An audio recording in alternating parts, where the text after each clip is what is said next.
Hello, everybody, and welcome back to just a Discord chat with. Finally, we're back. It feels like it's been a long wait, but it really hasn't. It's just been a month, but it feels like it's been a long time for me. I'm kind of happy, or actually, I'm super happy because I'm here with psygib. It's a guy that I've been wanting to do an episode with for quite some time, and this is the fifth episode. And yeah, it's a pleasure to have you here. So thanks for doing this with me. I'm glad you asked me. Yeah. I've always wanted to do this. Like again, I enjoy talking about Quake. That's good to hear. That's good. That's what we love, and I think that's what the community loves as well. Uh, so yeah, I'm just gonna go ahead and ask the same question that I do with everyone, which is, how is life right now?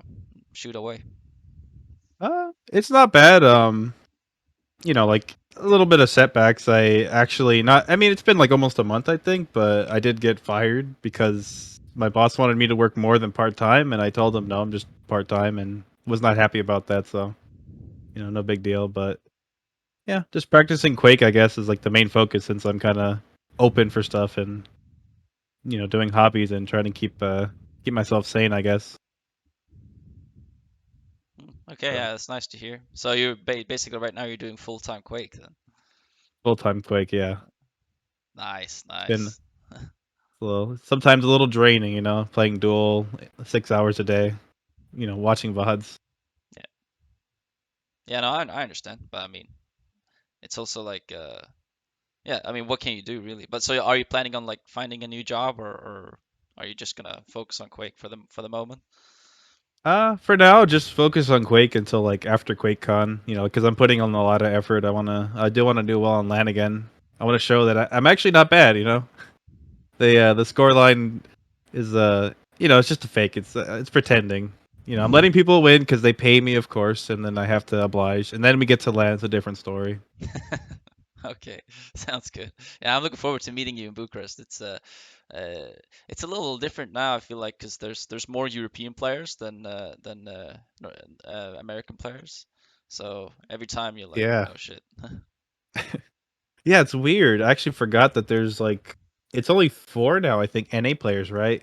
Rafa, Chain, me, Dramas, Yeah, yeah, and then two from South America, of course, one Australia, and then two of them are living in Europe, so they're technically European players now. yeah, Gotta keep that up. yeah. That too. Yeah. So there's just the lone Nosfa. I think Nosfa still lives in Brazil still. So Yeah, he's just the only person there. Yeah, but it is true. So it's like. And I feel like there's always a in QPL. I feel like there's always a it's always this. Obviously, everyone who's in QPL deserve a lot of respect, and they're all like really notable players. But still, it's always like you usually see the hype around the same players all the time. Oh, it's Rafa, it's well, Cooler and Cypher Wilson. who are now suspended.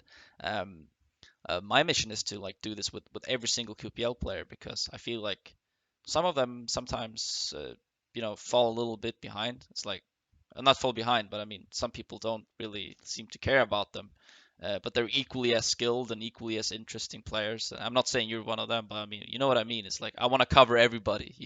And you are at the bottom of the leaderboard right now. Somebody's got to be there, of course.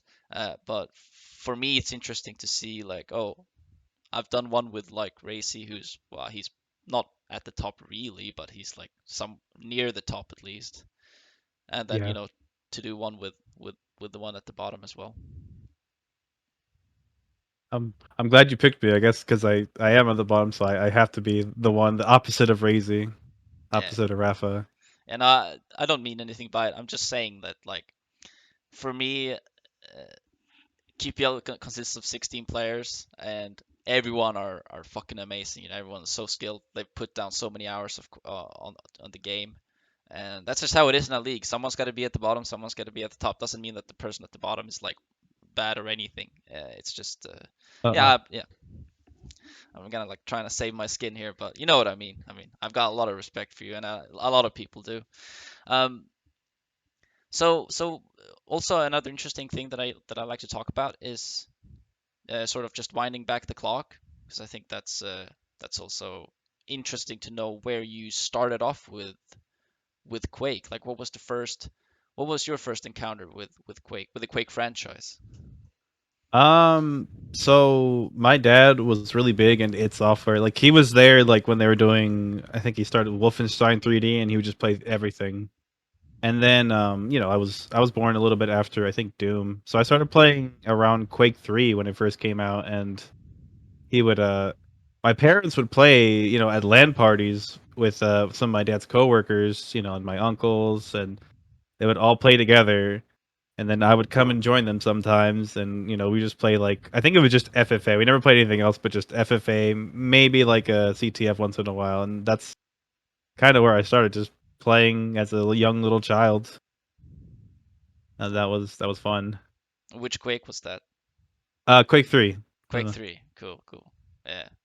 And then you and then Quake 3, you never really competed much in Quake 3, or did you? Or was that first in Quake Live? So like I've been around for a long time, but I just never really competed until like late Quake Live basically. But in Quake 3, I don't know if you've ever heard of it because it's an old mod, but it was called No Ghost. No, And I haven't heard. okay. It's a insta freeze tag. So like, just railguns only and freeze tag, of course. And the fun thing about it is that you could rail jump with the gun. So like people could like it was basically a rocket jump, but a lot more powerful. So you could just rail jump and just fly into rooms. So people couldn't just like sit around and camp in spots. And so I started playing that for how long was that? Jeez, maybe 6 years, 5 6 years before I actually started trying to compete in like Quake Live. And that's there's a lot of stuff there in Quake Live actually. I tried playing like Quick Live before or competing a lot before I got something, to happen for me. No one really, I guess, cared about ye old little psygib when I was young. And then, Um, yeah, sorry, go ahead. oh no, I'm trying to remember. Like it's a long time ago. It's over 10 years now. Yeah. So I would play pickups, and I guess if like in team modes, a lot of games people are very like exclusive with who they play. So then you'd have pickups where they'd be like 8 players in the game, and then there's 16 people watching, or whatever the number was back in the day. And so then they say, "Hey, let's try to pick someone new." But then they just have two more people who are their friends. That would just keep swapping in and out, so there's just the same 10 people. And I'd always be waiting in that queue trying to get in. And I'm like, I gave up on that for after a while. Just kept playing and improving upon myself. And I guess one day like it just kind of started clicking, and I started getting a lot better. And I think there was two tournaments, two like draft tournaments in Quake Live that kind of I guess set me off. One was like we did okay. I don't remember the team. We put I'll try again. True draft tournaments. Um and the first one was really stacked on my team, but we didn't do well. So they kind of like glanced over me. And then the second one, it was Clock, myself, and then you probably never heard of these two, but Samer and Fear, I think it was. And we were kind of at the bottom, like because the other teams had like Rafa, they had ID, they had Viju, they had all these like great players, and so like our team was kind of like it wasn't that great. So we go into the tournament and we weren't like expecting to do well, but I guess I did really well. I popped off. I hit I think on average 75 or 76 rail in those games. And just kind of obliterated the tournament. And this was like the best players at the time, so they were like, "Oh, hey, this guy's pretty good. Let's get him." Hmm. I think that's when Clock decided that to pick me up, and then that's when I joined Rafa, Clock, and ID in 2014, and that was like after like 3 years of playing pickups constantly and whatnot, and never getting recognized, and it took a lot of effort. Just a little bit of luck because my friend one day it's like, hey, you want to play in this tournament? We need a spot. One person pulled out or something, and so okay, I'll do it. So just a little bit of luck kind of got me set forward. Hmm. And which tournament was that again? The one where you like 75% rail or whatever.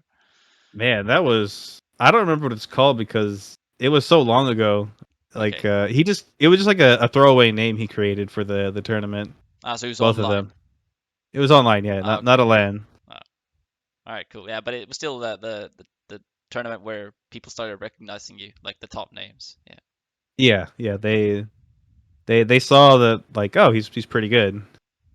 And and apparently what Clock said that he didn't tell me like that at the time, but he told me much later. He's like, yeah, you had the best railgun in the world. Like it was crazy. Mm. And it's kind of cool just to hear that from him. Yeah, I that's guess. gotta be a boost or motivation. Yeah. I guess he didn't want me to be like overly confident or cocky, but like I wouldn't have been like that. I would just been like happy, like someone thought I was good. Mm. And which year was So, that? 2014 or 2013 or? yeah, 2014. Okay, so because 2014 there was a you went to QuakeCon as well for Quake Live, didn't you? Yeah, that's sorry. I just want to say like that's what the tournaments that led to me joining the team to play at QuakeCon. And Ah, okay. So that's how I got. how was that then? How was playing your first? Was that your first LAN in Quake Live? I guess my first LAN tournament because I did go to QuakeCons before that, basically every year for several years. 2009 is when we first started going. Just like me and my dad and my brother would go visit. Just we loved Quake and we loved its software, so we'd just show up and hang out, play some games, watch some stuff. It was fun. But yeah, that was my first LAN tournament, and it was exciting, honestly. Like meeting all the people because you see the names and a lot of like you said earlier, a lot of people don't get recognition even though they're amazing. Some players are just like out of this world, but no one like there's no face to it. There's no personality. It's just this guy is a person who's not as good as Rafa. Hmm.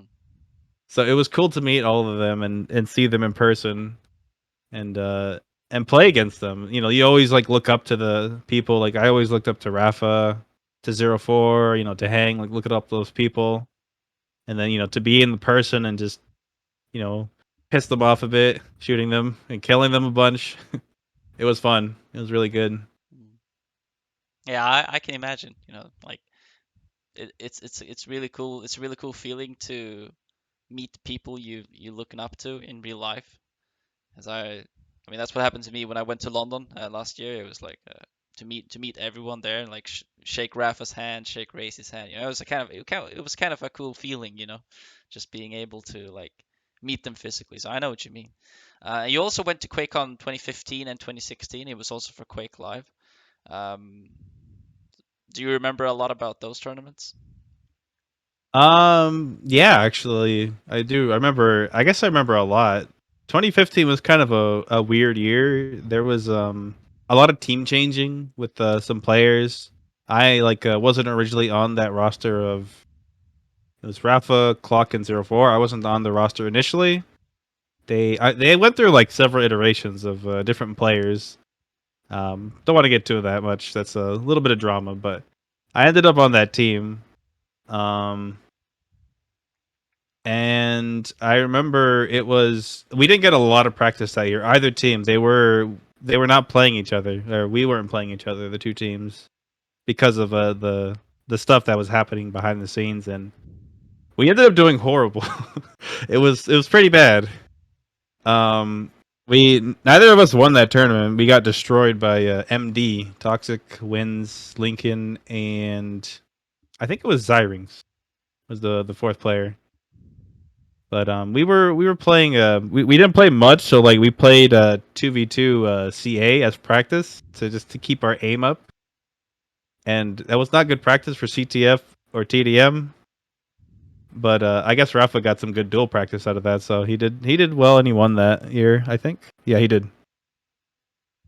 Um, actually, one of the funniest moments I remember actually, they had we were doing map picks between I forgot who we were playing, but we were doing map picks, and they my teammates were not there yet because I know Rafa was having stomach issues, so he was on the toilet like at least half the day, so he had to take off. I think Clock and 04 were like they were busy like they expected Rafa to be there, so they were doing some other stuff, and so like I'm just like, where are you guys? I'm waiting for you. Like we got to do the picks right now. And then they're like, "Oh yeah, ref is taking her shit." Like, okay, that doesn't help me. So I had to pick the maps by myself, and it ended okay. Like I don't remember the match too well. It's probably a really bad match, but I don't remember it. But it ended up okay. We Okay. did better, I think, actually in TDM than we did CTF. Hmm. I think. Yeah. In CTF, Ghost Squad. That's right. Ghost Squad was there. They destroyed everybody except. Yeah, they did pretty well. Hmm. Okay. And then it was also 2016. Was that pretty much the same thing, or was it a different roster, or how was that? 2016 was duel only. Actually, that was like the first time I was like focused more on duel, and I didn't do too well in the tournament. I think I lost. I lost to Czar, and then I forgot who I lost before. Oh yeah, Chance. That's right. We went into like 5 or 6 overtimes before Rafa and Evil did. We did it in like the back room. Everyone was just waiting for our match to go on, and we were just there playing forever. Hmm. Because it was actually funny. Because I remember Chance would get so mad, he would kill me, spawn kill me, and kill me again. And there was like 30 seconds left, and I would just start pushing him and killing him, and then it would just reset over and over, just constantly that happening. And then I think he ended up winning that match because I wasn't playing well that tournament. Hmm. But yeah, it was like a learning experience. I got to beat Evil on LAN. I took maps off Kilson on LAN. Um, I don't think did I play Rafa? I think I played Rafa until like a map or two off of him. Like I was playing pretty good. Okay. Yeah, cool. And so one thing that I find interesting about the late Quake Live days, because this was like, this was a year before Quake Champions came out. Um, how was the Quake scene back then? Was there a lot? There wasn't a lot of other LAN tournaments aside from QuakeCon, was there? No, there was maybe like the odd like they have a dream hack, but it was extremely small, so no one like Rafa or Kelson would show up. It was like very small tournaments. I remember that. Like I wanted to go to them, but then the prize pool was like maybe 2 or 3 grand for first place. So it's like that's how much it costs to get me there. It's probably not worth it, so I couldn't go. But yeah, like it was weird because there was not a lot of tournaments, but there was still a lot of players. Like a lot of I guess like it was a bigger community at the time. I feel at least like compared to QC, like we do have like a lot of good players, but like compared to back then, there was like tons of like mid-range dual players that were constantly playing all the time. And I wondering partially it's because like it's like it feels so competitive and it's so difficult that like it might be like off-putting to like play against a lot of the top players in ranked, Like back then you just joined a server and played some random person. If you got destroyed, you just left and went another one. And then, you met people that way. You constantly just kept playing different people and talking to them and whatnot. None of this Discord stuff. Hmm. Yeah, no, maybe you're right. I mean, there's not that much of a like server. There is no server browser in Quake Champions, and it's like it's kind of hard to find, to find matches that way. So yeah, that's it's probably a good reason as to why Quick Live was a lot bigger, because Quick Live it used to be big, I assume. I mean, because you were around like in 2009, you said 2010. There was more tournaments back then. There was those big organizers like ESWC, IEM, stuff like that. I think I there was a big tournament in Dubai in 2009. Yeah, that was a crazy one actually. So yeah, to me it's always interesting, like those last years of Quake Live, how it seems that Rafa, all the top players were still there. I'm wondering though, like were they? Because I think they were under orgs and everything, but I was wondering if they got like a full-time salary, or because there wasn't that much to play. It was basically just QuakeCon to look forward to. I can't speak for the other players, but I know Rafa I think was still getting a salary and they were like sending him, like they would send the travels for him, Yeah. like send him places. But they never bought him a computer, which is I find really weird. And in Okay. all those years, never like being sponsored, they never bought him a computer until like recently. Liquid would get him Alienware, but before that, nothing. Okay. Yeah. It was a maybe a different time. I don't know. I mean, It, yeah. yeah. I don't know. Computers were a lot cheaper back then, but they'd Yeah. send like on the $2,000 airplane ticket. I guess he's. I guess it didn't matter because it was Quake Live. Easier to run, Yeah, but exactly. it's still kind of weird. Yeah, no, it is. It is. I was talking to Sparty a little bit. I didn't do an interview with him, but I was talking to him a little bit, and he said that because when he was sponsored by Fnatic, I think Right. I don't know if that was I think that was Quake Live. Yeah, it was. Yeah, that was Quake Live, He 2009. he also said that uh, it was like obviously Fnatic had a Counter Strike team, and the Quake players, Arena FPS players, they would get like the leftovers from the Counter Strike team. Like they didn't get much, so Yeah, because of the limited scene and stuff. So yeah, I mean, it is. I guess it's always been that way. Quake has never really been the like it's such a great fucking esport, to watch, and the scene has been so good like all the time in the community, but it's still not big enough, to like get to bring those really, really big orgs in, I suppose. yeah. We're not like a multi-million-dollar scene like Counter Strike. Yeah, I know what you're talking about. Yeah. Yeah, and I was briefly touching this with I think it was Seneku when we were talking how I mean there are a few big orgs in Quake. We have Big, we had Navi, we have Liquid obviously, and Liquid, yeah, how it's like yeah, I mean they have one player, and that's it. They have one player because it would probably not be profitable to have more, and also because it's dual, of course. That's the main team mode. But I can understand if it's probably pretty hard for smaller organizations to make any profit whatsoever from Quake right now because there isn't that much to play. It's basically just QPL, and there are yeah, a few smaller online tournaments, but that's about it. yeah. The point about them only having one player, like I know, like in fighting games, it's just one-on-one, but like they'll have a roster of like maybe 6 or 7 players, and they'll end up fighting each other even in the bracket. Mm. But I think that scene, they have like they'll have like maybe 20 tournaments a year, and they're small ones, but they'll have like just have them constantly, so that brings in money just by Yeah, like winning a this little bit, streaming, just anything. yeah the Smash scene is incredible. There are a bunch of lands as well. They've got a different style, to it because there's a bunch of lands. It's just really small. It's a smaller price pool, but they've got lands like everywhere all the time. So yeah, there is a lot to play. Um, well, I mean, yeah, it's interesting to touch upon it. I guess we can talk about that more later.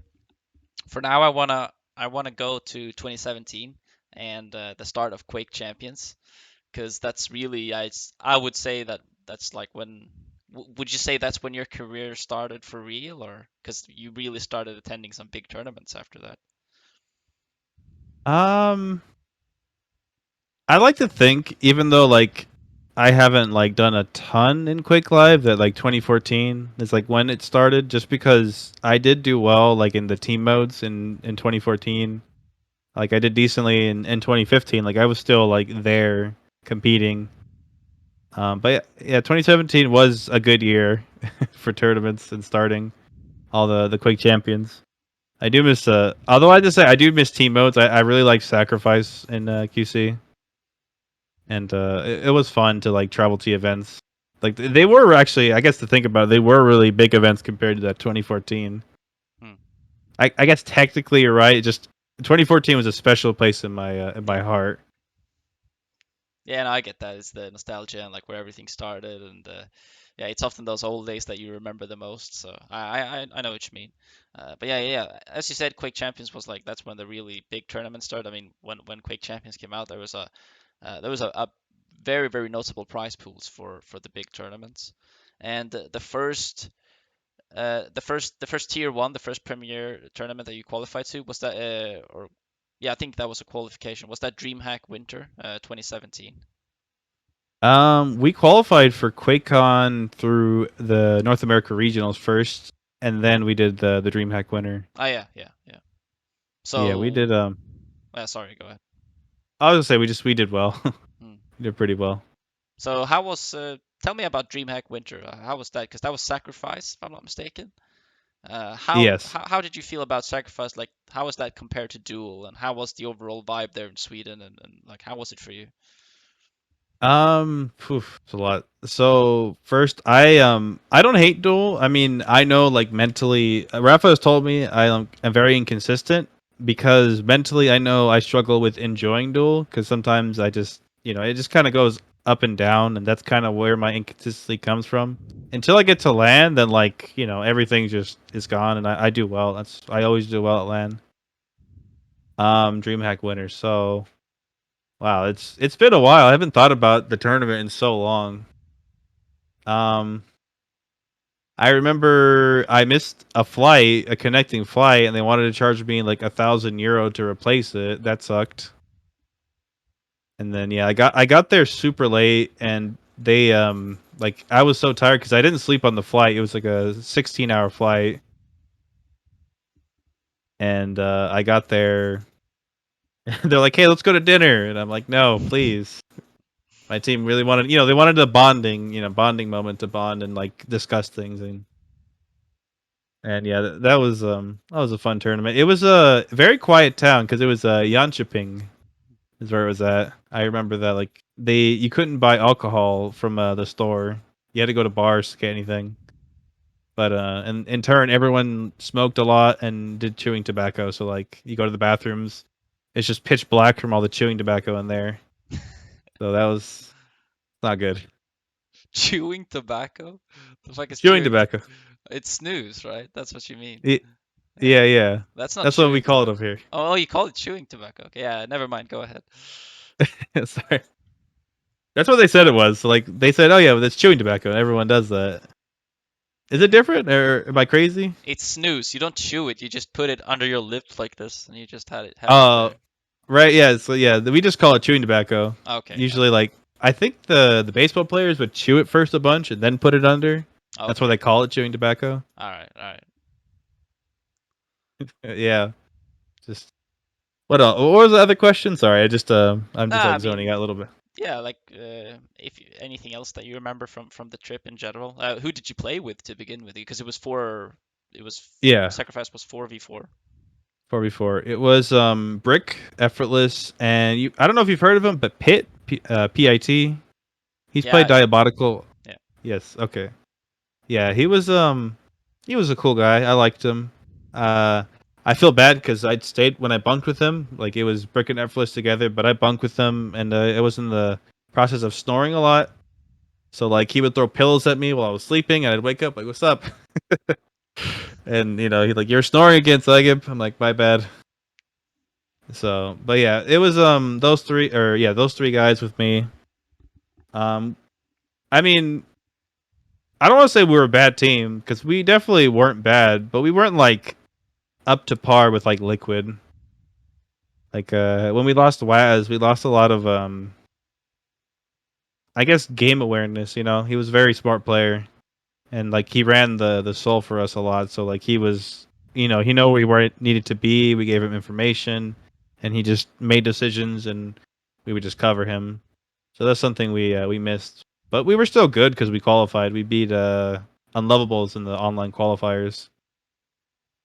We actually, I remember we lost to them in the beginning, and then we had to make our way through the lower bracket because to get through to qualify, and we just swept them completely in the upper bracket. I think two best of threes just completely swept them. And Okay. we were supposed to go to DreamHack Denver before that, but that they beat us before that to go to Denver, and then they actually did really well there. But that was like the opponent that we had to overcome, and then we did do it. So I think it was good we lost to them because then we recovered and we got back and played a lot better. And then we got to the event, and actually, I still like do not remember much about that event. I just remember we lost to I think Modus Operandi, um, which was another team from NA that was doing really well. That was Carnage. No, was that Carnage? I think they cut him. It was Sane, Griffin, Clampoke, and Yanum at the time, and they were really good. Good team. I think they were just It was just like really top player Yenem. Like he was developing at the time. You know, like now everyone knows him as the BC is, but back then, like he was still developing, and he was like, you know, he was. I think he was carrying him a bit. He was pretty crazy. So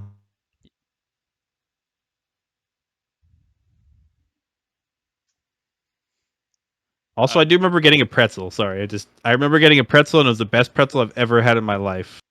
a pretzel. Oh, Yeah, in at the Sweden. event That's rare. in Sweden. Okay. Well, so in general, what do you think about the dream hacks back then? Because there was it was a lot of prize money, I think. I actually, it's one of my favorite events to go to. Like, I really liked going because, like, people like, I always like the small ones, like, are really fun to go to, but like the ones that are really big and like very like, just like a lot to do and a lot to see. Like, it's very like, I guess, exciting to me. And we had the stage, yeah, we had a stage, and like there was actually a crowd there, like to watch, because in QuakeCon usually it's not always that big, like when they watch us, but like that one was actually. It was a nice size crowd like the entire time, even up to the finals. It was really really cool to see. Hmm.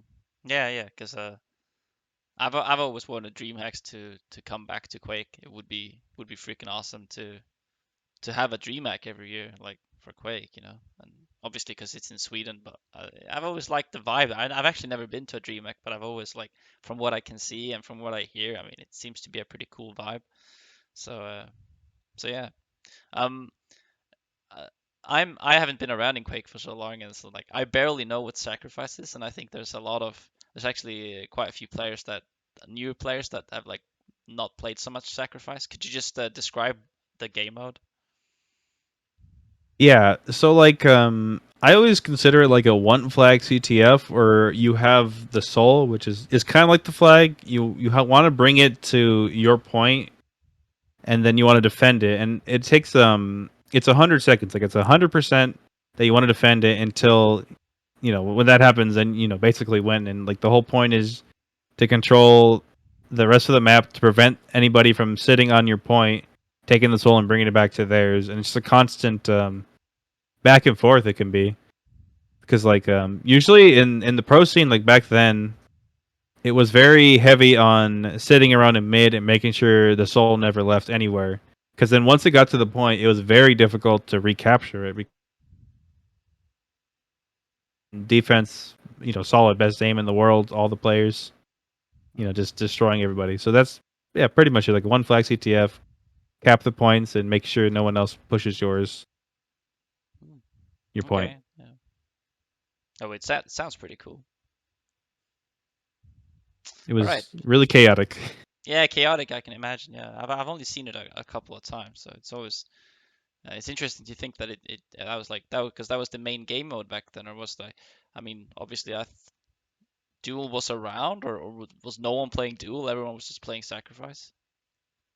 Dill was in a actually Dill was in a really weird spot from what I remember, because it was still round duels back then, and people were like opinions were kind of divided about it, whether they loved it or hated it.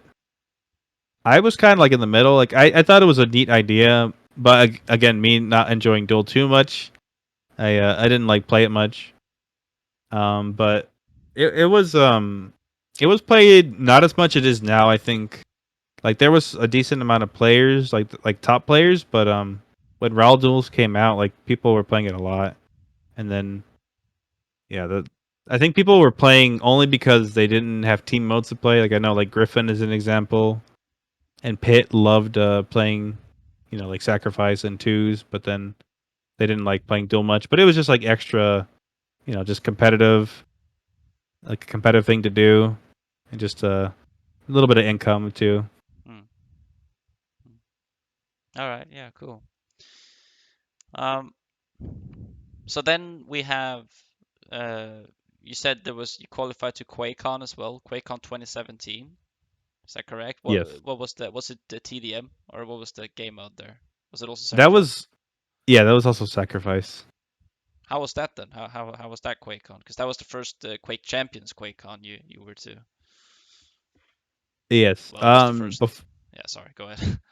Oh, just before I go, like they the year before in 2016, they did show us the alpha of Quake Champions, and we were able to play it on stage. That was pretty cool, but it was a completely different game back then. So back to the QuakeCon, it was I think it was fun. Like I got to hang out with all my friends. I don't remember what my team placed. We like were kind of up and down and how we played. We beat like a lot of the teams we should have beat, but then there was what was that team called? Man, I can't remember their name, but it had Too Good on it and Krisa, and we lost to them twice in a row. Like we lost to them, we came back, beat a bunch of teams, and then we played them again and lost again.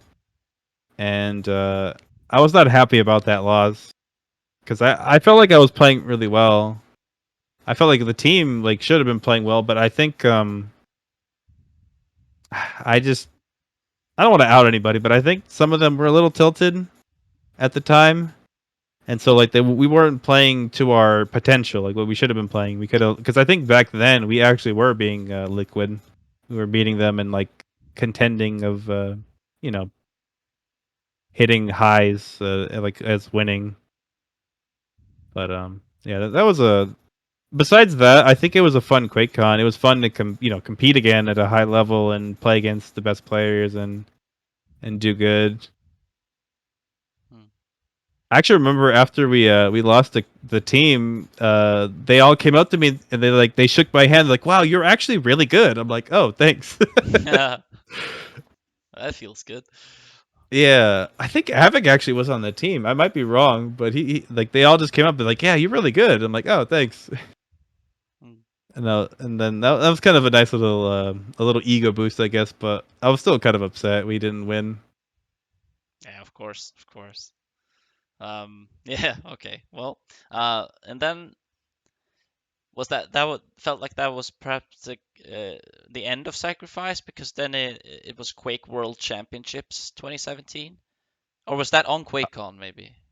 That was at Oh, QuakeCon, that yes. was QuakeCon. Yeah, my bad, my bad. So that was Sacrifice, or was that TDM? Yeah, Yeah, that was that was Sacrifice. so. That whole year was pretty much all team modes and sacrifice, and then do a little bit on the side. That it wasn't like the main focus. Hmm. All right, all right. So yeah, that was 2017. Is there Yes. was there any other smaller tournaments, or that was it? That was it. That was done.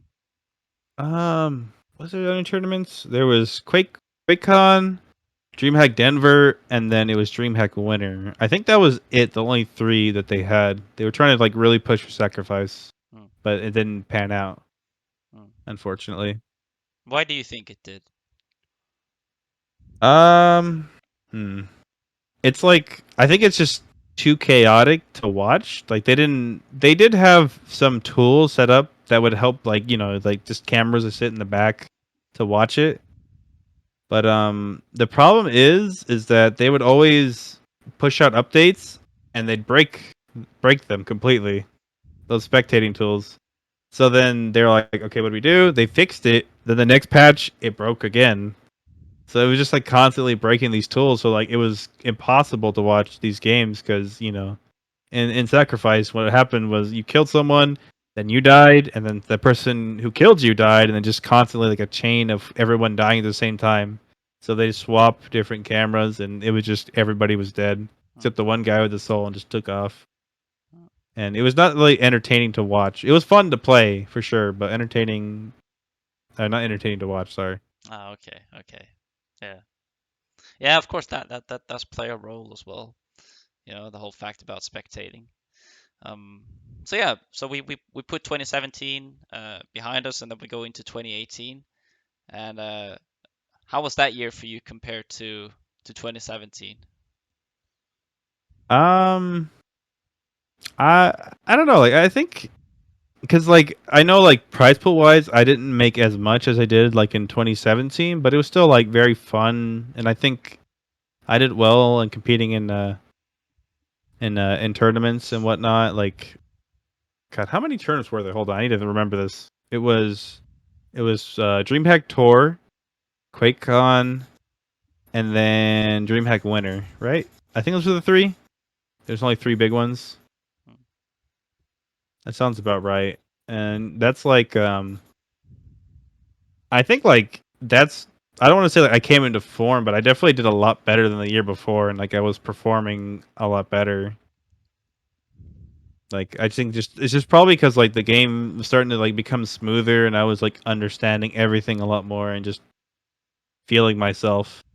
Just it was just good. It was a good year Hmm. competitive wise, and that's yeah. I think it was fun Hmm. for sure. And the main mode was that TDM in 2018, or was it like 2v2, or was it? Yeah, Yeah, it was 2v2 TDM, yeah. and there was a lot of good teams. I remember obviously Rafa de Hang, and then there was the shuffle that I call like the claw shuffle because he was constantly changing teammates because he didn't think I'm pretty sure he didn't think that like he had a problem at all when he was playing. He thought like my aim is amazing and I can kill everybody, so like it must be my teammate. So he kept switching teammates to like see if he could do better, but like he started off great and he kind of just started like dipping in performance and like placements and whatnot. I, What I remember that. was Klaus kind of was he like a little overconfident, like maybe a bit cocky, or was he? Did you ever meet him IRL? Yeah, I want to believe he was cocky. Like I love Claus, but when he won QuakeCon 2017, he won Sacrifice and Duel. I think that kind of just like boosted his ego a lot. And then after like Sacrifice died, he didn't really practice much. So like that, he felt like he was kind of like this is it. Like I'm doing great, and he didn't feel like he needed to practice. So then when he stopped practicing, he started playing Apex. So that was kind of like a different game and like less more in time in Quake, and that kind of like helped. Just that's what dipped him his overconfidence there No. for sure. Okay. Yeah. All right. So let's begin with DreamHack Tours. You played with Festive Turtle, and Yes. that was kind of if I've like I wasn't around, but I've been like like reading up about it and stuff. Was that kind of a big deal that it was a girl and a boy playing, or was that like because she was your girlfriend too, right? She might still be. I'm not sure. Yeah. I guess that was kind of a big deal. Yeah. Like, cause you don't really see a lot of like you'd used to see Quake like it was kind of a weird thing like the whole like there's girls in Quake so they like they have their own like girl tournaments but we don't really have that in Quake really. It's always just everyone's mixed and you just do your best. And it used to be like that where we have girl tournaments and that was God. It was a QuakeCon 2005 I think. Miss QuakeCon like that was like the last one I think like 17 years ago now. But now it's all mixed, and I guess that was a big deal at the time. Yeah, that was a yeah. I guess it's a big deal. Yeah. And how was DreamHack Tours? Was it like? Do you think it was good or bad or? I think it was good. Yeah, like I I, I remember they didn't want to give us a lot of space, so like you had a projector and maybe like 3 rows of seats. And then just tiny little spot in the corner we could play, and they were like we couldn't. You didn't get a lot of playtime. I remember that. It was like I think it was either 8 or 10 sets of PCs, but we had like 30 teams, so no one got to practice. It was like you set up, you play your match, you get out. Hmm. So like it was kind of like open tournaments are always rough for me because like I always like to sit down and just play as much as I want and just take my time. So it did kind of suck that one, but that tournament I did really well. I remember we played well. We beat a lot of different teams, and then we got to Insvenger, and then it was kind of rough. And then after map one, like the power stopped, the reset, so we had to restart everything, and we played the second and third map, and we were able to beat them out. And I remember I was playing crazy. I think I was hitting like average 50 LG. I was going crazy. Like I really wanted to win. I'm like I'm not losing this game. I'm not gonna lose. And then I remember yeah, like just who was it was either Dewey or it was Dewey and Nico. They're like, "Holy shit, man, you did 8.8k damage." And I'm like, "Oh yeah, I did." And then yeah, that was good. And then we almost beat Afik and Cypher. I don't know if they almost. I think they were like really good at the time too. We were only a couple, maybe like 7 or 8 frags off each map, but we were doing well. Cool. Yeah. So how was Festive as a teammate? Uh, I mean, inexperience. Like that was like her first team environment, I guess. Like very competitive wise, but I think she did fine. Definitely. I don't know what to say. Like I guess it's like it was good. Just learning, I guess, like a learning experience for both of us. Yeah. Yeah. Of course. Of course. I mean, but yeah, it was yeah, like I said, I can imagine that it was cool to see. Like as a I wouldn't. Would you say that you were still an underdog back in 2018, or were you like up there with the top players?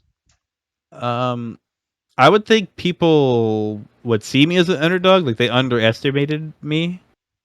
But like I think I was up there, like with like Rafa and Hang in terms of like experience and skill and like what I brought to the table. Mm, Definitely was. I definitely like felt like I was like ready to like win. I guess at the time mm, when like win the events, but it was just kind of like one of those things that like they were putting a lot more time in, and they were just like on a roll, like winning a lot in the previous year, and then they were winning all of that year.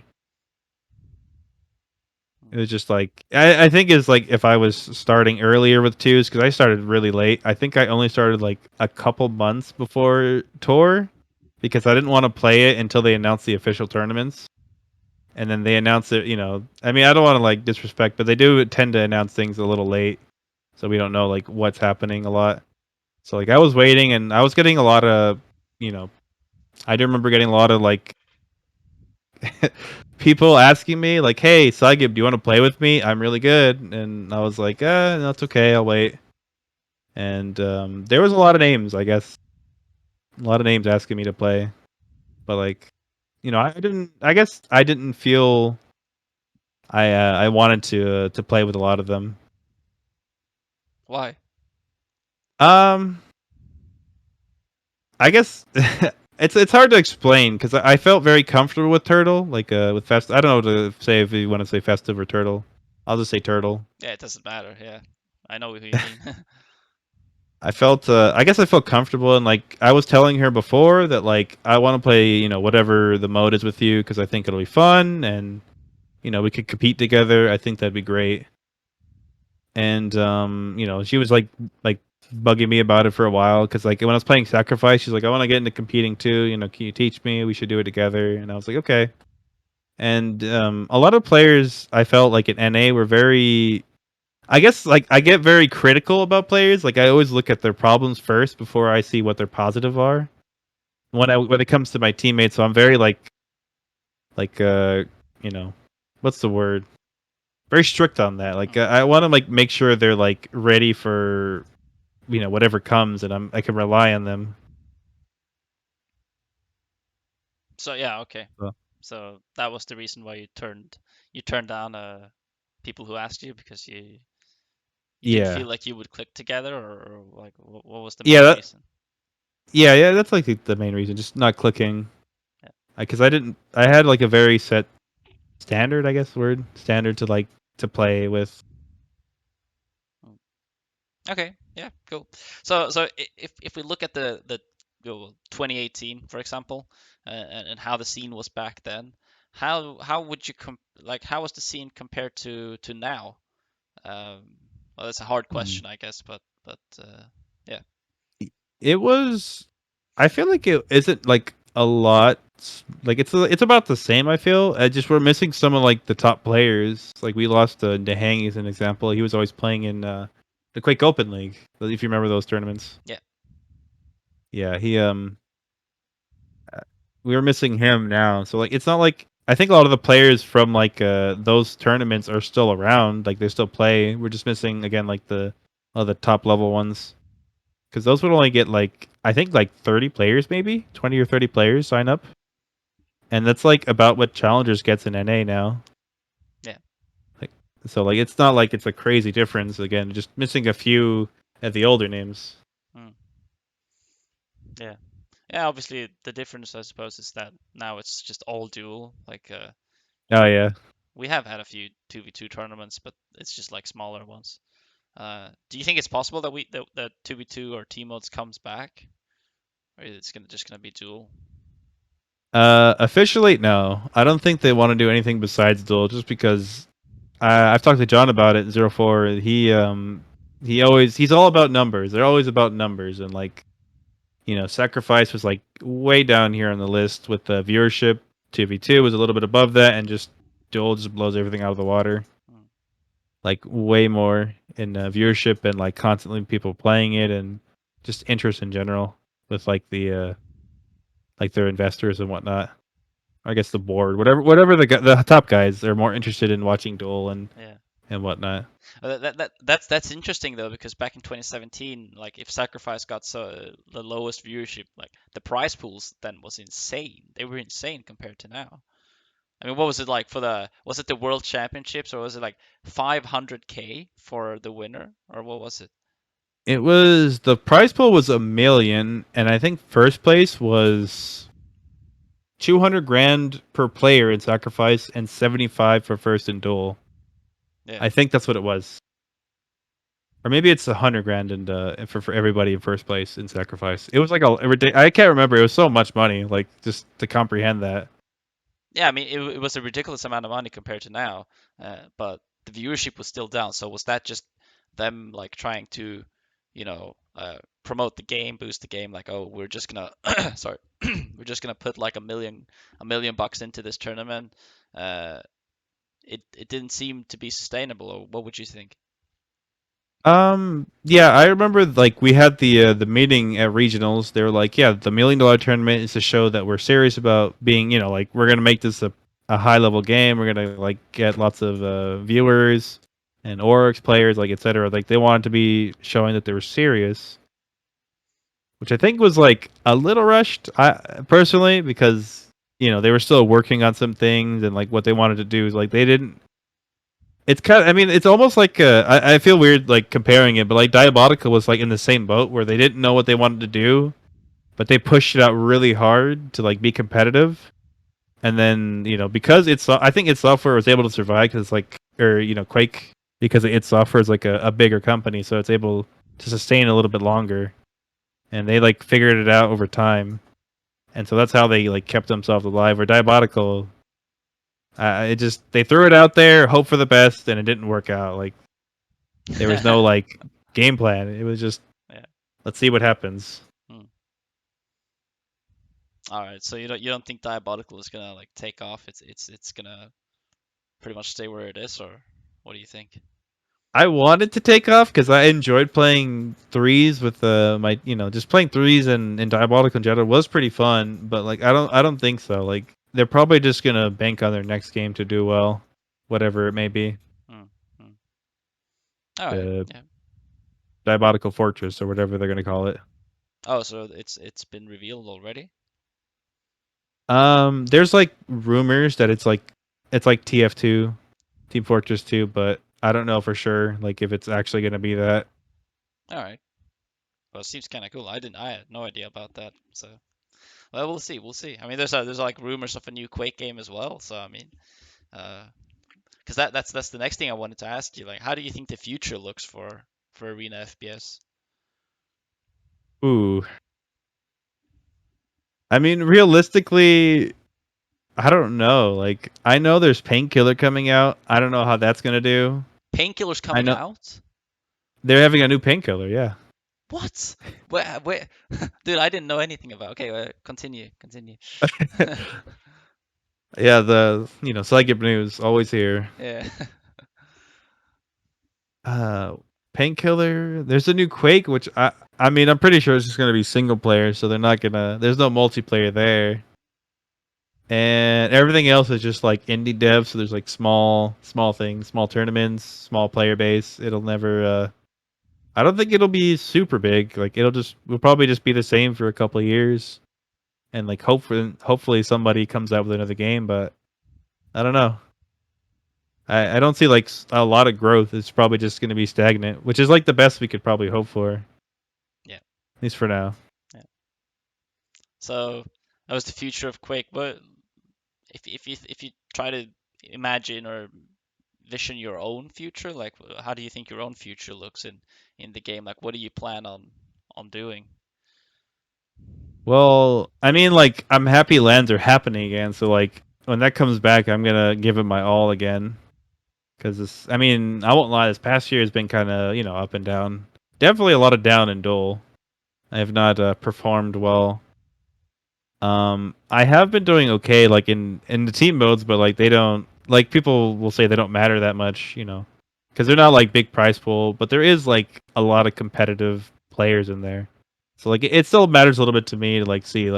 I'm still pretty good, and like it's just mainly a mental thing, and mainly like my focus on what I want to do. So like if there's new games, I will compete in them, and I will try my best, and hopefully it's not only duel because I love team modes. I want to do team modes, and I like talking to people while I play. It's lonely. Yeah, I But get what yeah, you mean. Yeah. Okay. Yeah, no, I get what you mean. It's I was kind of happy to see those like all of these 2v2 tournaments because it's freaking amazing to go into someone's stream and you hear Quake players communicate again. That's kind of cool. Because often it's just like they're just streaming like a duel and they're just all quiet. And like you say, it's like a little lonely maybe. like have you ever watched God, what's his name? Phrase Duel in QC? Yeah, yeah, I have, yeah. Yeah, I think he's one of my like most favorite like people to watch for like multiple reasons, and like he talks a lot, and I appreciate that. Even when he's dueling, like he just talks constantly what he's doing and what he's thinking. And two, like he loves to rage. And it's entertainment for me as well. But yeah, like I definitely appreciate like all the players that just they constantly talk. I appreciate that. I Mm, try to do that, but it's hard for me. I'll have to have like a lot of energy to like constantly talk and think and play and respond to chat, of course, too. yeah. It's a lot, but yeah. Yeah, no, no, you do your best. That's all. I mean, I wanted to touch a little bit about QPL as well because obviously QPL was when it came out in 2019 or when it came out when it was announced. You were invited. So like in the first yeah, like you've been part of QPL since the absolute beginning since 2019. Um, how was like what did QPL mean for you as a player for your career? And yeah, how was it to start playing in such an environment? I Well, at first I found it kind of weird because usually like when you have we've never had like a league, I guess. So like it was really weird to me. Like it was new to like start dueling. Obviously like to duel a lot more, but just to be in a league where it's just like constant online matches, and they spent a lot of time like figuring it out too, so that was a little bit interesting. It was a bit weird. If you remember, we like originally there was no like we played everybody in our it was originally region, but it was like there's a top leaderboard, so there was like first and second was like the Hang and Rafa example. If one player won or lost, then they would drop down, and then Rafa would get the person who moved up. So like there was like for me as an example, I never did like super amazing online all and like all the time. So when I got in, like I would just stay like towards the bottom because I lost a few matches, and then I would just constantly win down there.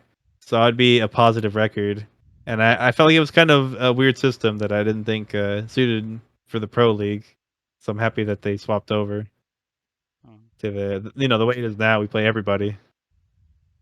It's more Yeah, official.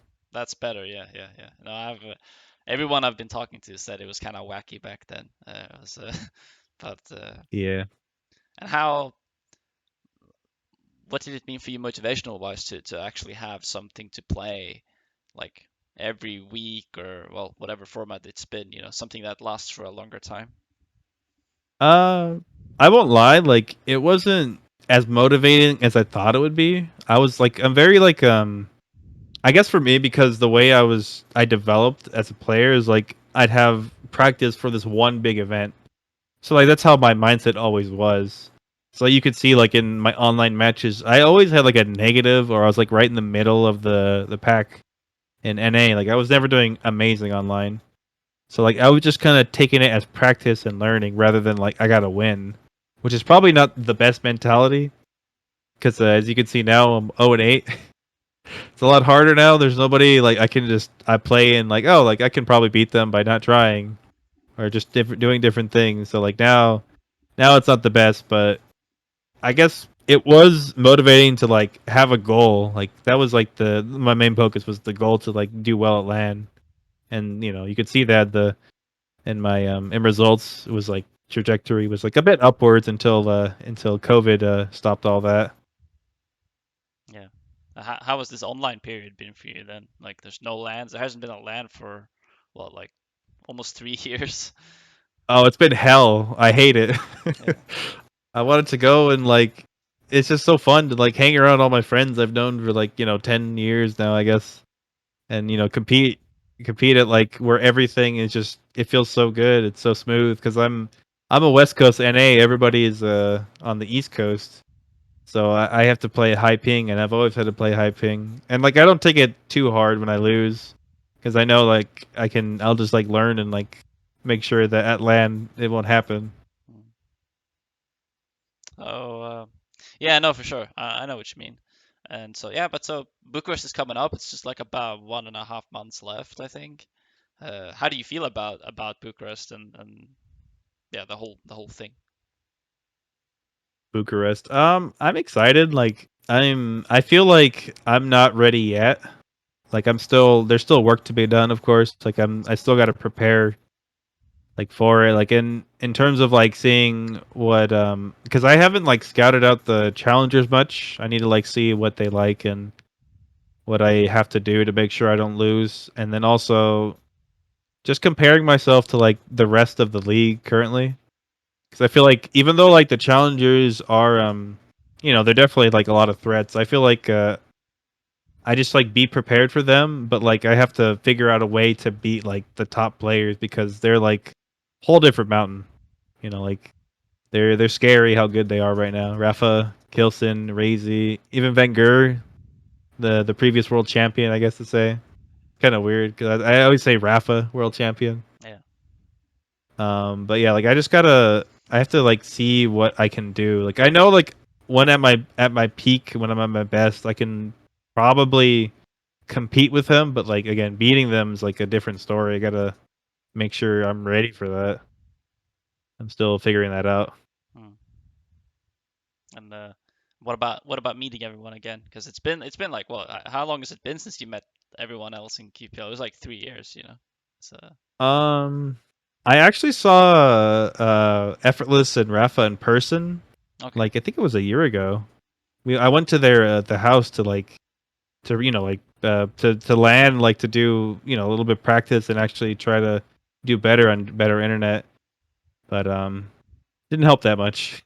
I'm just not an online player. I just can't do it. But yeah, it was good to see them. But I would like to see Dramas again. I love Dramas. He's one of the funniest persons I know.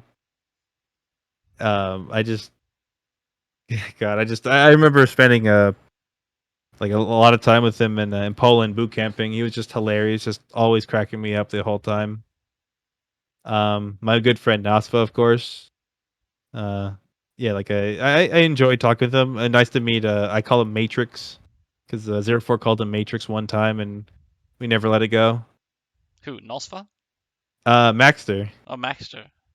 He called him Mage. he called him Matrix. I don't even know why. Like it doesn't look that similar. Uh, Um, yeah, and just I guess seeing everyone else too. Like I'm not really close with many of the European players. Maybe like Kilson and Avik. I can talk to them. Good to see Hron. I'm just like I guess excited to see everybody like in person. Meet the new faces. See the old faces and a little chat here and there would be good, and just see how we all do. It's because it's good to like I don't know if you understand this like to see, but like in person when you're playing against someone and like I'm very good at like reading a person and their expressions and their aura and just seeing like what they're feeling, because like I love playing people and competing and then seeing their reactions and what I give off. Like, oh, did I like make them mad? Did I piss them off? Are they like, oh, they're impressed? It's just like good to like read that, like when you're in person. Yeah, no, for sure. I mean, you can take advantage of that a lot on LAN, and since you seem to be a LAN player for sure. I mean, the way that you've been like talking about it. So yeah, it's gonna be interesting to see you there. Um, Also, yeah, let's talk a little bit about MCS and like because you're gonna go to Bucharest with Strong Sage as well. Uh, how is your relation to him and to like everyone else in MCS? I know that's like effortless. There's a bunch of players there. Um, we have like 40 members, I think. they're 40. um Okay. they're MCS is like developing right now still. We're still like working on things. So they're trying to like figure out like what they want to do and like try to build it up first. Like I think it's like it's a good idea, I think, just to try things out and see where it goes, and then when we start, cuz I know like I can perform at the big tournaments, so I know like that'll help at least a little bit of recognition. And we are getting interest, which is good, and we're getting sponsors. Um, and relation to them, we're close. Like I haven't known John a long time, but I've known him, long enough where I can like consider him a friend. And then Force is the other, I guess, manager owner, and I've known him for quite a while, and we've talked for many years, and he respects me, and I respect what he does, and it's a it's definitely like a good relationship. Very like we're like if I can tell them something, if I need it or if I need help, they will be there and they'll like work to make sure that everything happens. And so I'm happy to be with them.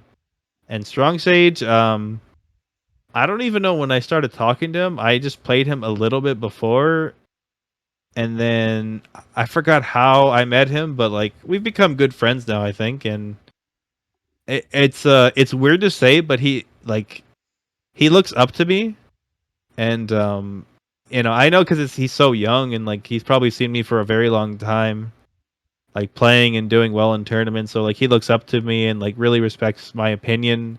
So like I'm trying to be very like careful of what I say to him, not to say anything that's too blunt or too harsh, because I know like he's still growing. Like he's still like definitely not at his peak. He's getting better and better. Um, and I know I if he's hopefully he doesn't watch this, but like I'm sorry, Strong Sage. I get frustrated on stream. And it's not about you. It's just about me. But yeah, he's I hope he does better for sure. He improves. I want him to like because I don't want to say like I'm a dual like legend or I'm good or anything, but I hope to like pass my torch and maybe give some insight and help to him so he can be like part of the next generation and top of it. Mm. That sounds hella cool. I think you've got a lot to teach him and a lot to give, because you've got a lot of years of experience and yeah, sounds cool. Sounds cool. It's gonna be awesome to meet both of you there and there's just two. Yeah, there's just two of you coming.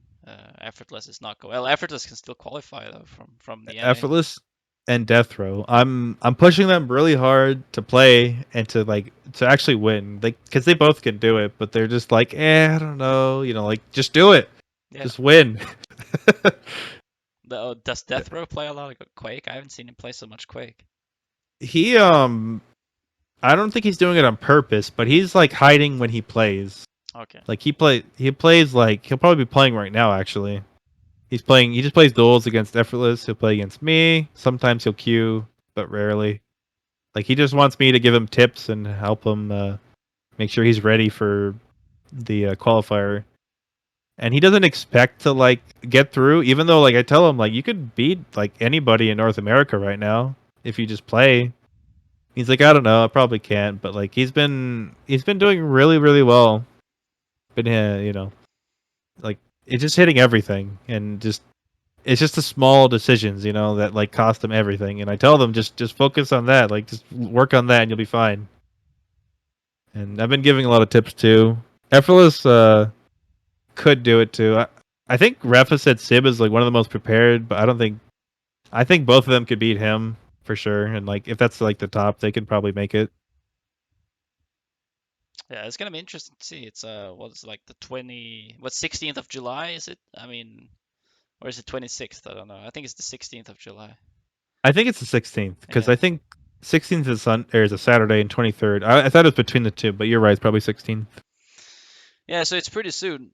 It was like 2 or 3 weeks. So yeah, it's gonna be interesting to see. It's gonna be the last qualifier, obviously, for those who don't know. Everything else has been settled, so we just need one more spot for the World Championships, and then that's Is it gonna. really one? Yeah, it's just one. We've got everyone else. Europe happened, South America, Australia. You're right. Wow, Yeah, they all that's happened. crazy. Yeah, Yeah, I kind was of not aware. kind of forget about Australia because they had like 5 people sign up for the qualifier. I So- remember I casted it. Oh, you did? Okay, okay.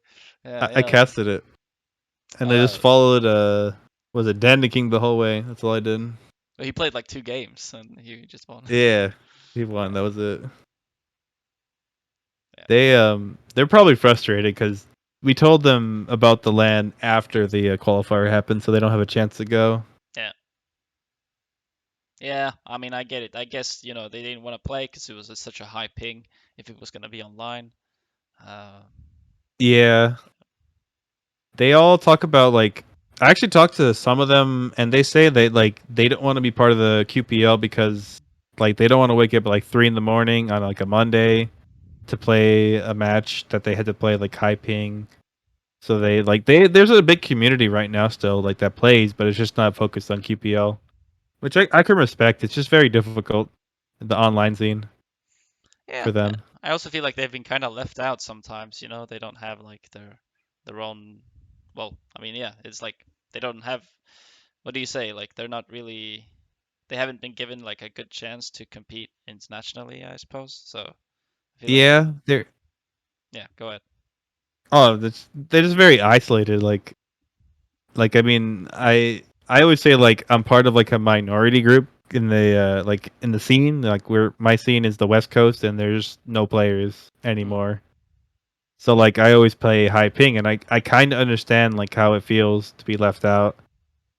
I wish ideally like you would have like a tournament, like a LAN tournament, and just a bunch of qualifiers, different regions, and try to get as many as them in.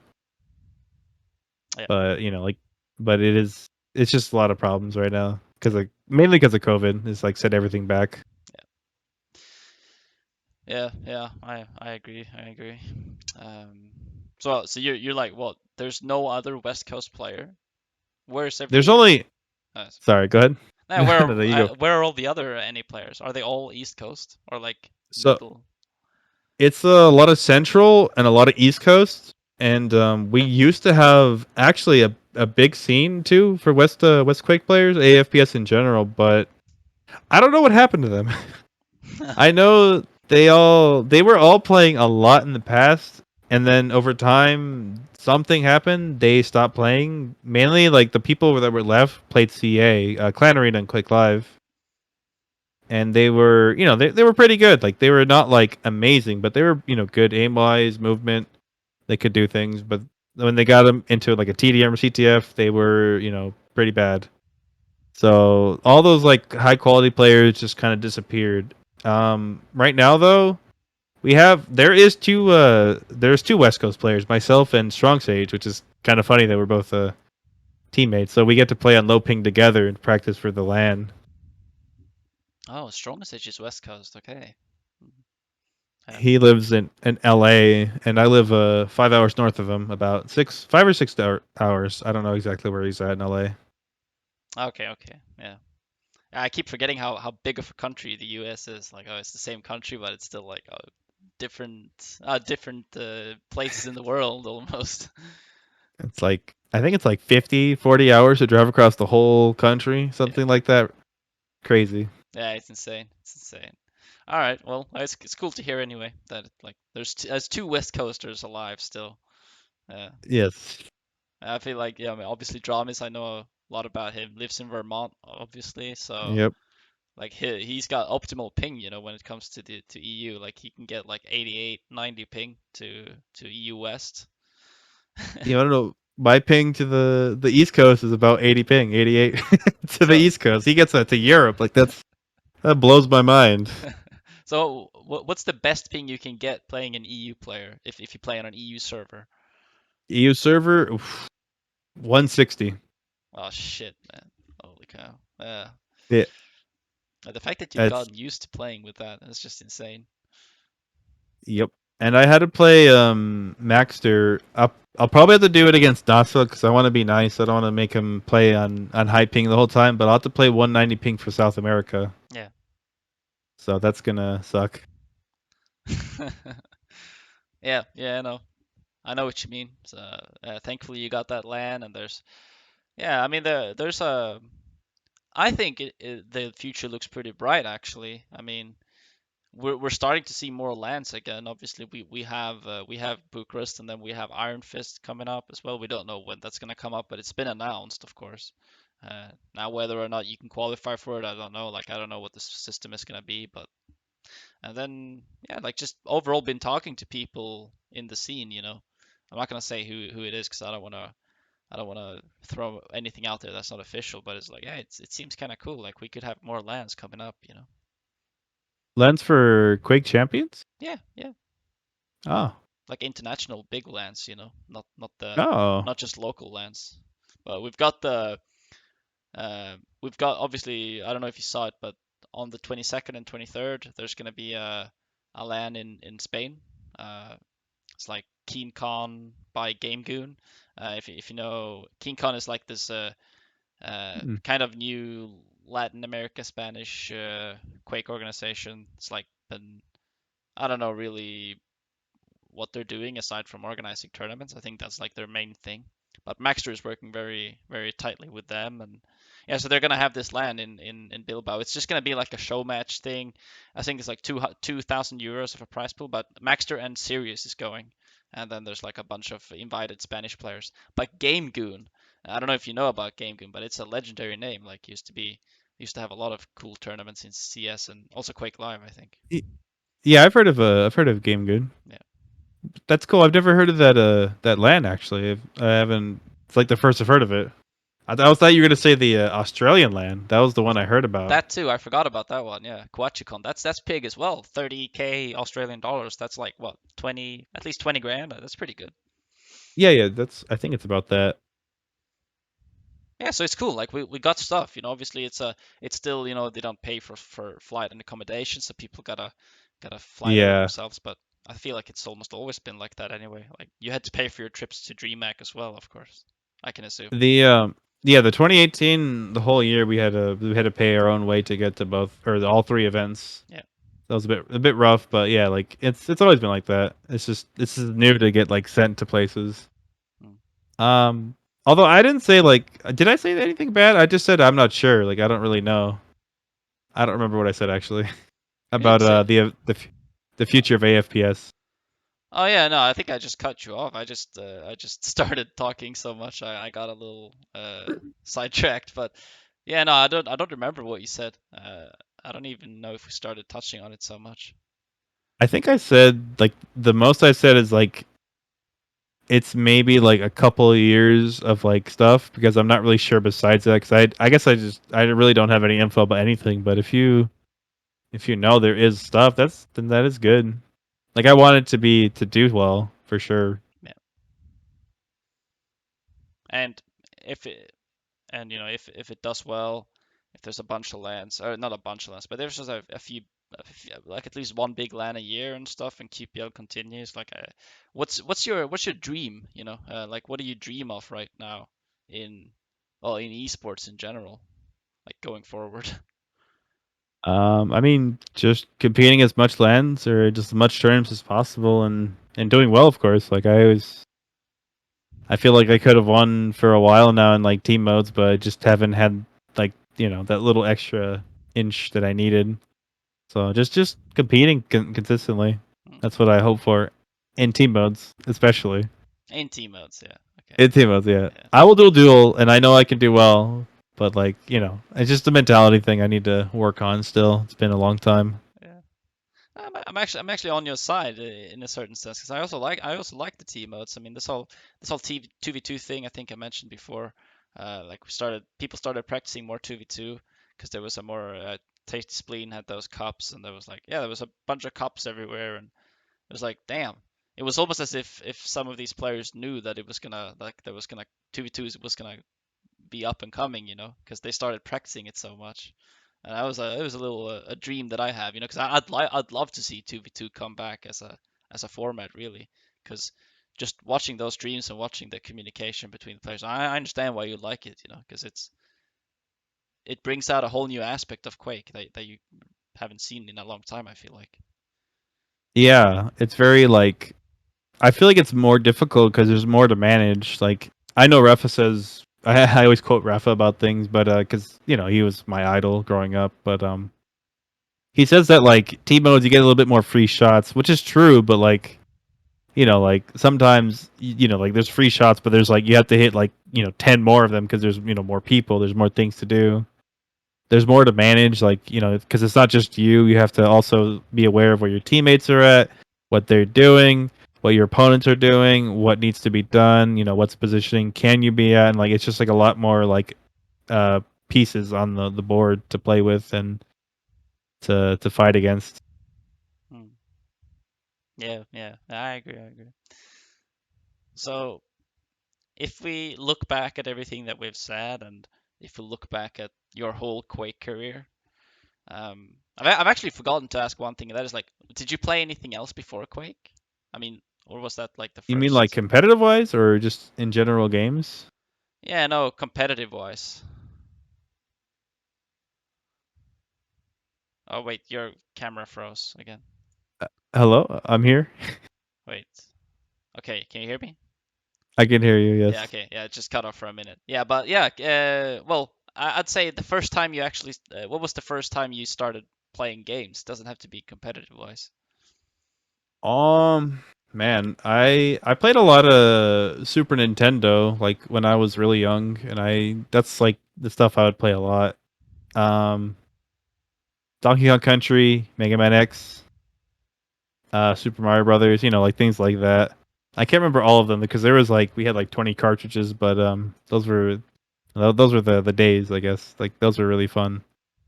And I've played a lot of different things too besides Quake, competitive and non-competitive. What was the Playing first, game you started like competing in? hmm. I think it was Quake. Like if I was like taking it seriously and trying to be the best, it's probably like Quake Live. Like I played competitively for fun in Quake 3, just playing with friends and trying to just have fun and see how we did. But then Quake Live, I wanted to like improve myself and do a lot better, and it was fun. Yeah. Hmm. Alrighty, alrighty. So one thing that I'd like to ask is, yeah, so if we look back at your career, everything that we've been talking about, what this is going to be a hard question maybe, or maybe you have it picked out in your head already, but what's the most influential moment for your career? Uh, you think like what's the most memorable and influential moment? Would you say like you mean like in an event, or is it just like one like actual moment where I did something? Could be anything, Like it really. anything. Whew, that's tough. I've had like a lot of good moments, I think. Like I guess peak where I was, doing my best and I was proving to the world that I was good, proving to myself that I was good. I mean, could I have like a few? Is that okay? That's okay, yeah, yeah.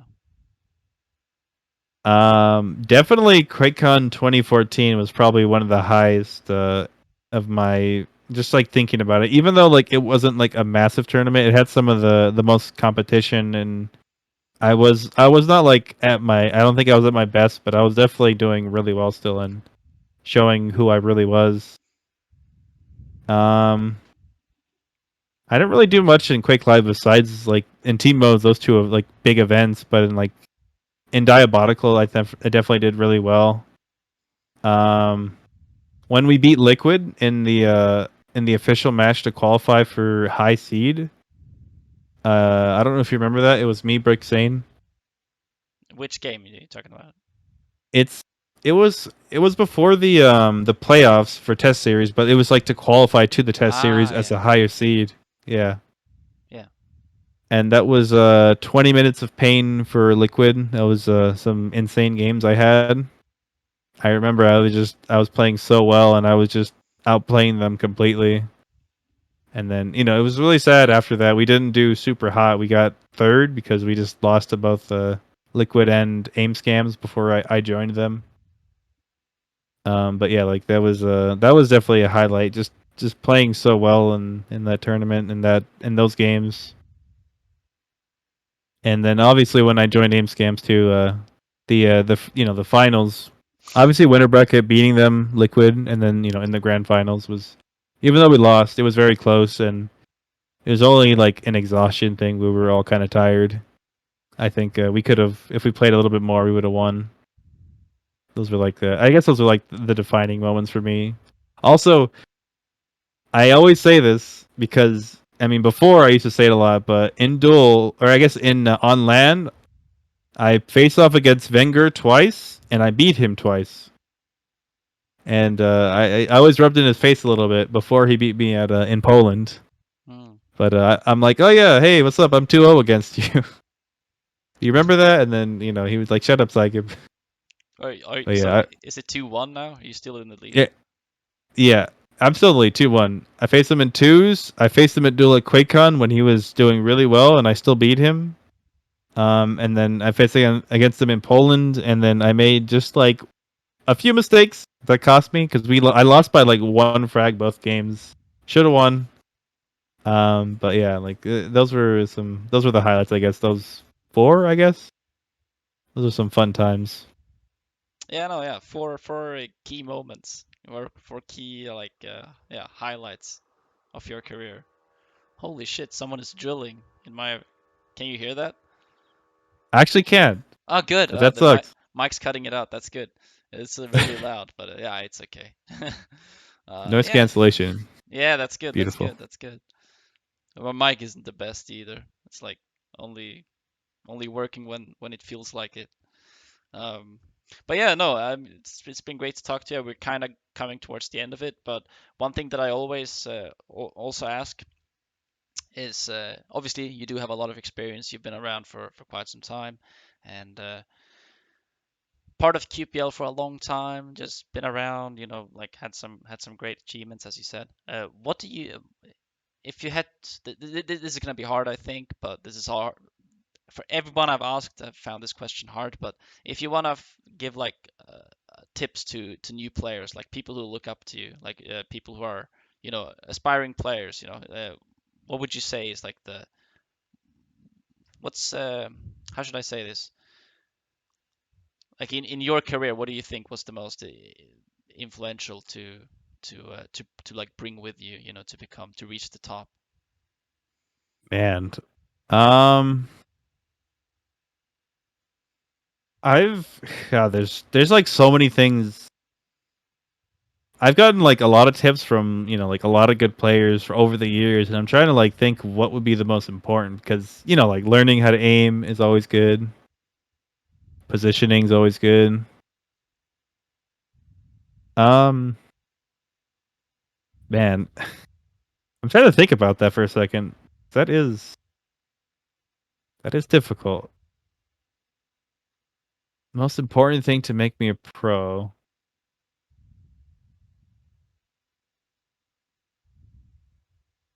Maybe like decision making, like learning how to like be more aware, and then your decision making is probably like the most important things like to develop, and like to focus on like that, to know what's right and what's wrong, and like distinguish the two, because it is, I think that's like the hardest thing to like elevate you above everyone else, because like some players will get great aim, like you can play in Q and play against diamond players who have like some of the best aim, but they just never do the right thing. I guess they try to rely on it, and then obviously like everything else is really important, but to make sure that like you are aware and you are what was I saying, decision making, and yeah, aware and like always making the right decision, I think is like the most important thing.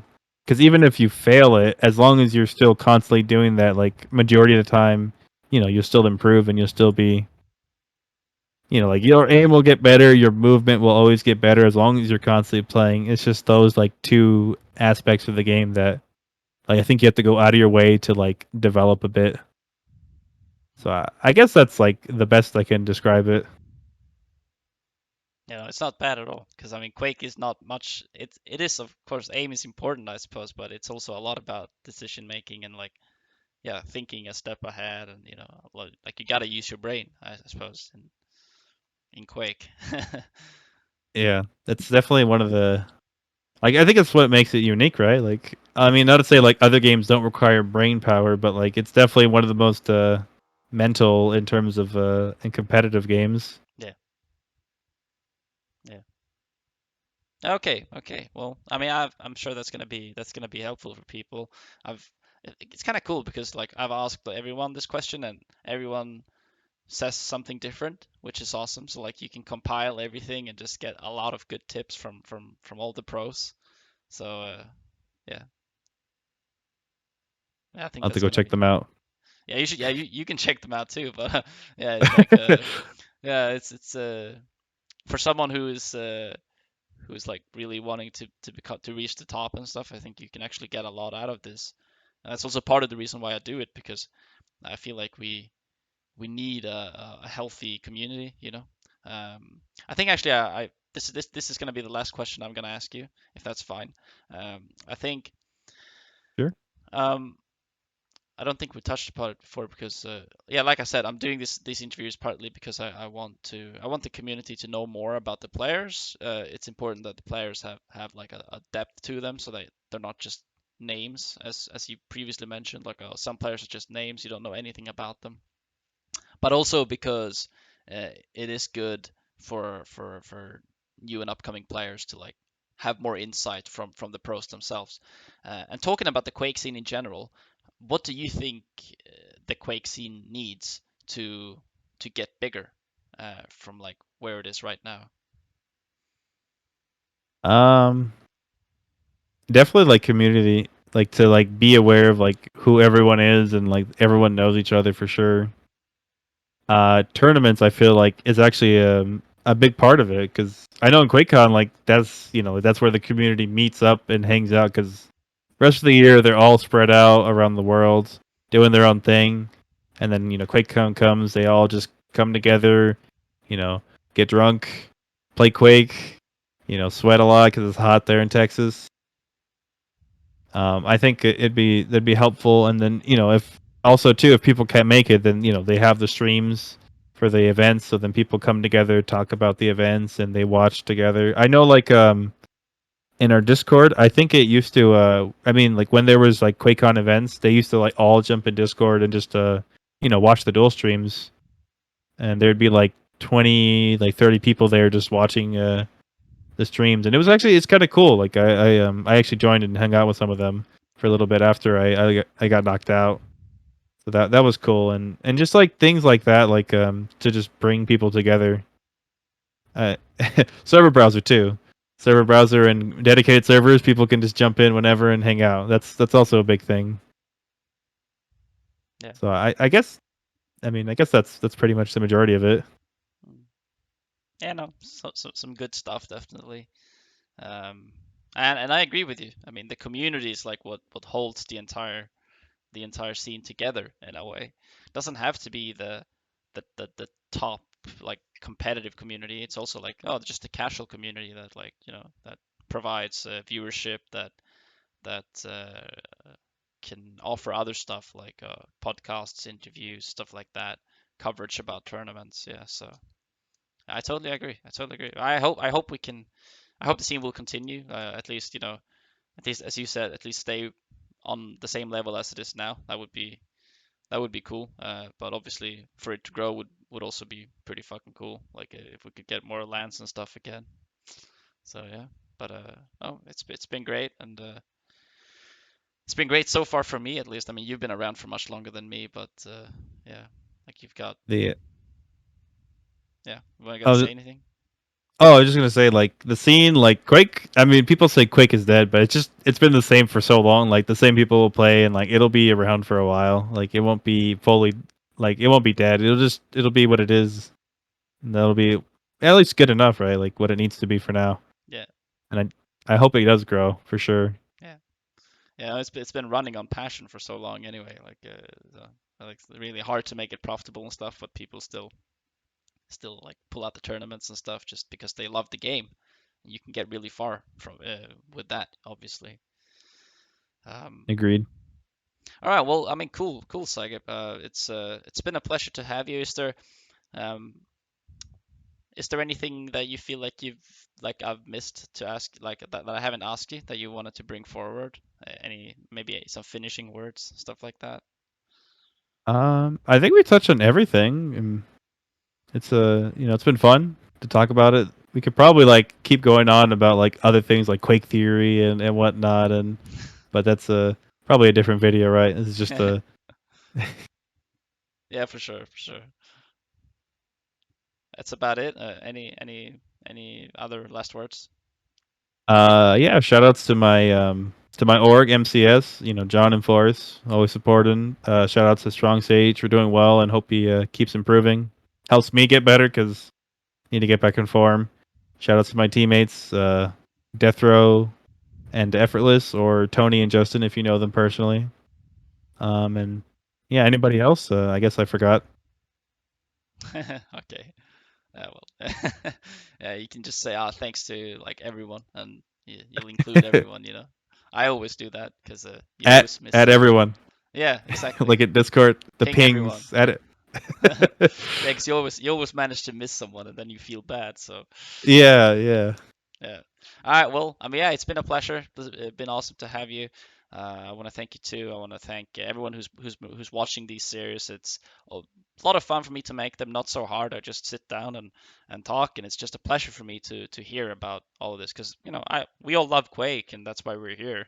Like so for those hardcore listeners who sit through the entire interview, I know not everyone is doing that, but for those who are, then yeah, it's yeah. Thank you so much for supporting and. I'll definitely continue making them. I'll have another episode up next month, I think. But then in August, I'll probably take a break because of Bucharest. But yeah, I'll continue. So I look forward to yeah, them. thank you, man. Thank you. Yeah, like I said, been a pleasure to have you, and I hope you have a yeah. It's like 2 in the morning for you now. Or It's almost two. yeah, yeah. So it's well time for psygib to hit the hay soon. For me, it's early morning. It's a big freaking time difference here. So, but yeah, again, thank you so much. I'm saying that for the 10th time, but thank you. Well, And thank you for having me. How about that? yeah, no problem. It's always a pleasure. I always say it. It's like whenever I ask these all the pro players, I'm always wondering like, oh, will they do it or will they not? Because I'm just a random dude. I haven't been around for so long, but it's everyone is so humble. It's awesome. Um, okay, well, thank you so much, and thank you guys for watching. We'll see you next time. Bye bye.